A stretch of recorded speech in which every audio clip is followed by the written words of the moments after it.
నాకన్య వచ్చేసా తెచ్చేసా. నాగేశ్వరం ఊదటం తప్ప ఇంకేమీ తెలియదు నీకు.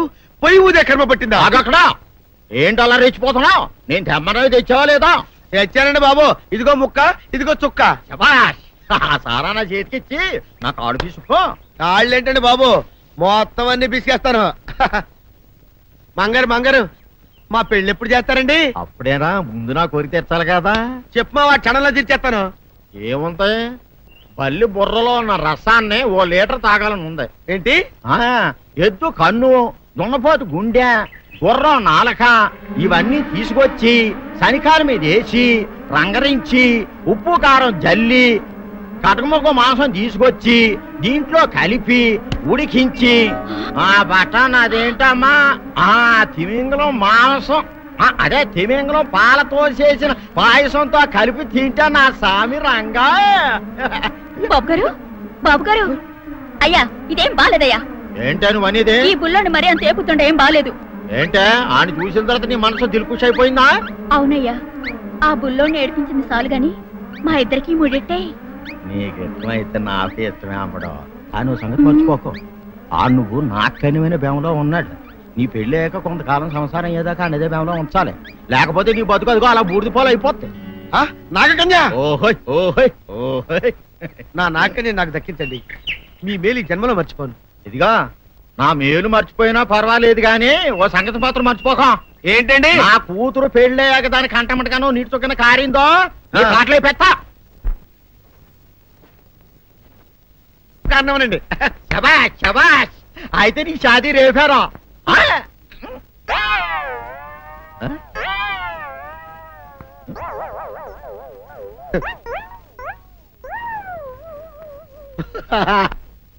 అల్లుడు గారు, ఇదేంటండి ఎవరో చచ్చిపోయినట్టు దిగాలుగా కూర్చున్నారేంటండి? మావా అల్లుడు అల్లుడు, నా బేటీకి ఏమీ కాల. 300 కప్పలు తిన్న పావులాగా నిగడ తీసుకొని పడుకొని ఉంది. చూపిస్తా పద. చూడు.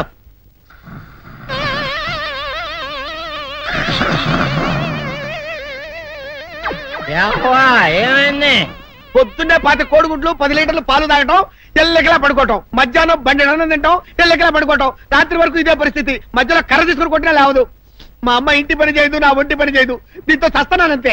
ఓహో అంతే కదా, అర్థమైపోయింది, సమజైపోయింది. అల్లుడు, నీ కష్టాన్ని సిటీలో తీర్చేస్తా. ఆమె ఉందా? గోల్డ్ ఎంత ఉంది? 3 సుక్కలు చాలు.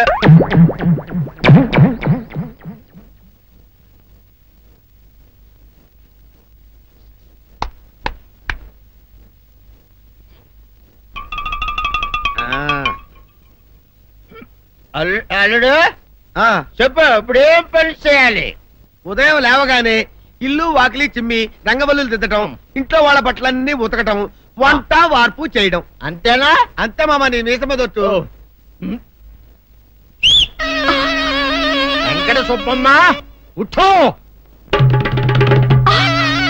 నీ కాలు అందరి మీద బయట కట్ట, బయటికి దాలో.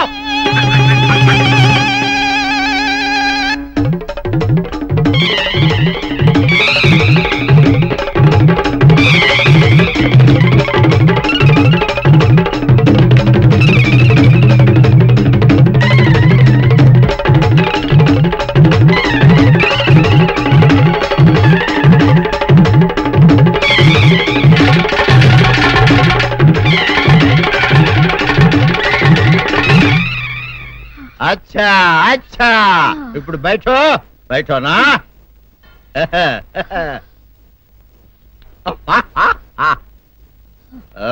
అల్లుడు, ఇప్పుడు అందరికీ సంతోషమే కదా? సంతోషమే.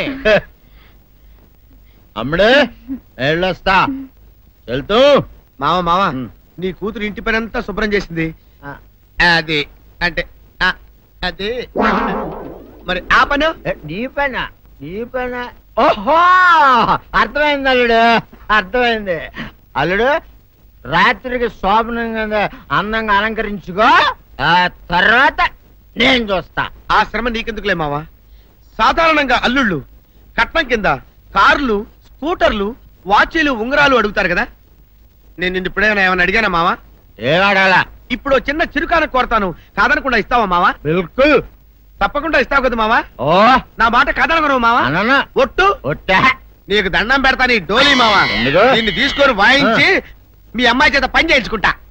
ओहा ओहा क्या दिमाग है रे तुम्हारा बेटा बजाओ ले जाओ ये डोल अच्छा तरह बजाओ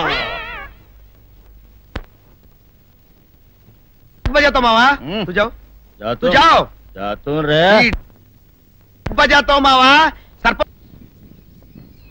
బాబు గారు ఏంటి చెల్లెలి పెళ్లి శుభలేక? అవునండి, ఆగమేఘాల మీద అచ్చొత్తిచ్చానండి లగ్న పత్రికలు. తమరు దగ్గరుండి జరిపించాలి పెళ్లి. శుభం, తప్పకుండా జరిపిస్తా. ఇవి అన్నట్టు పెళ్లి పనులకి ఎవరైనా మనుషులు తక్కువైతే చెప్పు, నా కొడుకు బుల్లిరాజు గారిని పంపిస్తా. చింతకాయం కాదు, మా ఇంటి నిండా బోల్డ్ మంది పనోళ్ళు పాలేర్లు. అసలే మాది ఇప్పుడు తొరల వంశం. వస్తానండి, అవతల బోల్డ్ మందికి వంచాలి లగ్న పత్రికలు. సెంతకాయలు అమ్ముకునేదానికి సిరిమాలత్యం పడితే సెంతకాయని చూసి సి వంకర టెంకరగా ఉంది, ఇదేం కాయా అని అడిగిందంట. అట్టుంది దీని కథ. డాడీ ఏంట్రా ఇది విషయం, ఇది కిరసనాయలు, ఇది తాడు. అర్జెంట్ గా చచ్చిపోవాలంటే ఈ మూడిట్లో ఏది బెటర్ చెప్పు డాడీ. ఈ ఇసం తాగి ఈ కిరసనాయలు మీద వేసుకుని ఈ తాడు ఊరేసుకుని అగ్గిపుల్ల లపక్కన వెలిగించుకున్నారనుకో టపక్కన ఎగిరిపోతారా. అవును, ఎంతకీ ఈ ఏర్పాట్లన్నీ ఎవరి సాగు కోసమో? నేనే ఆత్మహత్య చేసుకుందాం అనుకుంటున్నాను. నా బావి పేసినంట, నువ్వు బతికొండంగానే నీ ముఖం పగలు చూస్తే రేత్రి కల్లోకి వస్తుంది. అట్టానికి నువ్వు సచ్చి దెయ్యమయ్యావనుకో, దెయ్యాలు కూడా బెదిరి సస్తాయి. నువ్వు సచ్చకరా చచ్చుతా సచ్చకరా. నేను చచ్చుతా. అయినా అంత అర్జెంట్ గా సత్తాల్సిన కారణం నీకేంట్రా ఇప్పుడు? ఎందుక నేను పిల్లని లవ్ చేశా, ఆ పిల్లను నేను పెళ్లి చేసుకుంటానంటే నువ్వు నో అంటావు. నేను నీ మాట వినను అంటే ఆ ఆస్తి కవర్ ఎవరికైనా ఇచ్చేస్తాను అంటావు. నువ్వు ఇచ్చేసే ఆస్తి కవర్ కంటే నేను ఇచ్చేసిన మనసే నాకు ముఖ్యం. అందుకే నేను చచ్చుతా. అదే విషయం. ఓరి నా బొగ్గుకొండ, నువ్వు ప్రెసిడెంట్ అవడం నాకు కావాలి గాని పేడెత్తుకునే అమ్మాయిని తీసుకొచ్చి నానా నేను దీన్ని ప్రేమించాను అని చెప్పు, నేను చేయకపోతాను. అవును, ఎంతకే ఎవరమ్మాయి? ఒకటే అట్లా సిగ్గుపడబాకరా, చాలా సండాలంగా ఉంది. ఎవరో చెప్పు. అది అది జానకమ్మ. ఏంటి జానకమ్మ? అమ్మా, నీ గని పిచ్చిగా నెక్కిందంట్రా. నా వయసావిని నువ్వు ప్రేమించడమేట్రా? జానకమ్మ కాదు డాడీ, ఆవిడ మనవరాలు సౌందర్యను ఆవిడ మనవరాలా? నా ఎదుకుల్లో నా బొగ్గుకొండ కదే.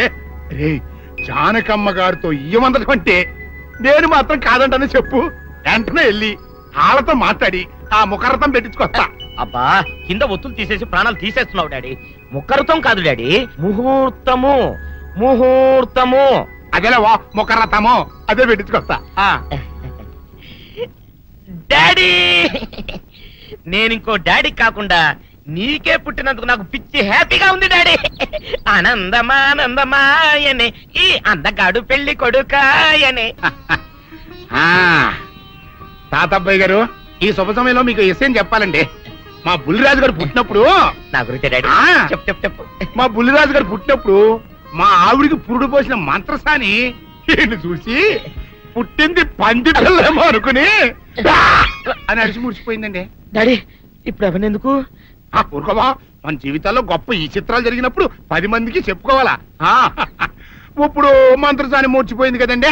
ఇకపోతే మా ఆవిడ ఎట్టండి సేపుల్లే నా కొడుకుని కన్నానని బెంగపడి పురిటి స్థానం అవ్వకముందే చచ్చిపోయిందండి. డాడీ, నేను నీ కడుపున పుట్టపట్ట కదా నాకు ఈ ఫేస్ వచ్చింది. నేను ఇంకొక నాన్నకు పుట్టిన అందంగా నన్ను పుట్టుండేవాడిని. ఇక చూడు, కాకి పిల్ల కాకి ముద్ర, నీ ముఖం ఎప్పుడు నాకు ముద్దొత్తనే ఉంటుందిరా కన్నా. ఇకపోతే మా ఆవిడ చచ్చిపోయింది కదండి. ఈయన్ని ఎత్తుకోవడానికి వచ్చిన పని పిల్లలండి. ఈయన చూసి దడుచుకుని పరుగో పారిపోయేవారండి. అసలు ఈడికి ఈ జన్మలో పెళ్ళవుద్దా అని నేను ఈ ఆడవని రోజు లేదనుకోండి. అట్లాంటిది మా బుల్లిరాజు గారికి మీ అమ్మాయితో పెళ్లి కుదరటం నిజంగా మా అదృష్టం కదండి. ఎంత మాట, నీలాంటి వారితో వీమంతరం మా అదృష్టం. చాలవరకండి, అంత మాట్లాడతారు. పొంతులు గారు ముఖార్థం పెట్టేయండి. అయ్యా ఈనాటికి సరిగ్గా 4వ రోజుకు ఓ మంచి దివ్యమైన ముహూర్తం ఉంది. అయితే అదే కాయ చేసేయండి ఏంటంటే అట్లాగే ఏమండే మా ఓడికి పెళ్లి ఖాయమైతే మా నూరు దేవాలయంలో దేవుడికి అభిషేకం చేయిస్తానని మొక్కుకున్నానంటే ఆ అభిషేకం ఇలా జరిపిస్తున్నాను. మీరందరూ పెళ్లి కూతురు తీసుకుని తప్పకుండా రావాలి. అమ్మో జానకమ్మ నువ్వు కూడా తప్పకుండా రావాలి. ఎంత మాట తప్పకుండా వస్తాను. తగినమ్మా వస్తానండి.